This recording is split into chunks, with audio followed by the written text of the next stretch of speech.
6. Physical inactivity. Physical inactivity is another top modifiable risk factor for type 2 diabetes. The less active you are, the greater your risk of type 2 diabetes. Moreover, physical activity helps weight loss, uses up glucose as energy and makes the cells more sensitive to insulin. A 2011 study published in Medicine and Science in Sports and Exercise found that ceasing regular physical activity impairs glycemic control of blood sugar levels, suggesting that inactivity may play a key role in the development of type 2 diabetes. Aim to do 150 minutes of moderate-intensity aerobic physical activity, 75 minutes of vigorous intensity aerobic activity or a combination of the two with muscle strengthening at least 2 days per week. 7. High blood pressure hypertension. High blood pressure can cause significant damage to the cardiovascular system, and untreated high blood pressure can even lead to the development of diabetes. Also, women who have gestational diabetes are more likely to have hypertension. And gestational diabetes is linked to development of type 2 diabetes in the coming years. However, women who manage their blood sugar levels during pregnancy are less likely to experience hypertension or type 2 diabetes. A 2013 survey by the American Diabetes Association reports that fewer than half of people at risk for heart disease or type 2 diabetes reported discussing biomarkers like high blood pressure with their doctors. The combination of hypertension and type 2 diabetes is really bad, as it significantly raises your risk of having a heart attack or stroke.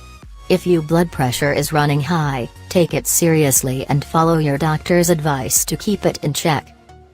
8. Abnormal cholesterol lipid levels. A low level of high-density lipoproteins HDL or good cholesterol and high triglycerides can increase your risk for type 2 diabetes as well as cardiovascular disease.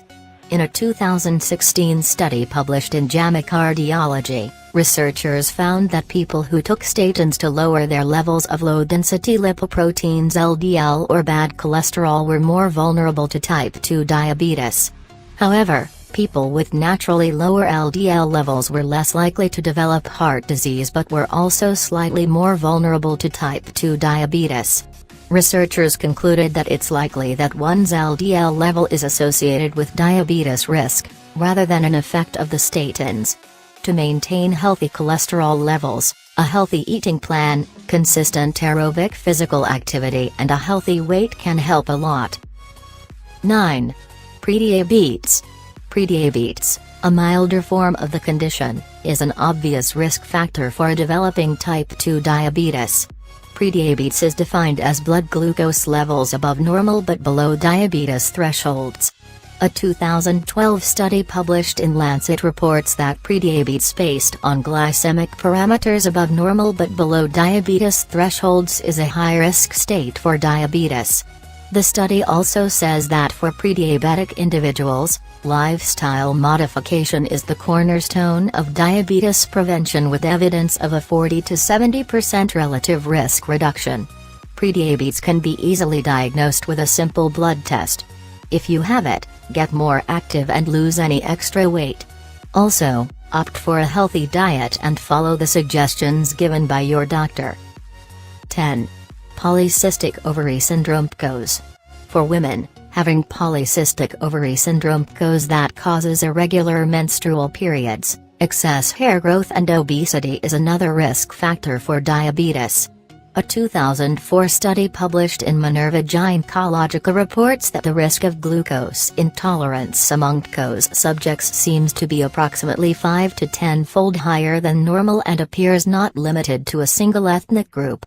Moreover, other risk factors like obesity, a family history of type 2 diabetes and hyperandrogenism may contribute to increasing the diabetes risk in women with PCOS.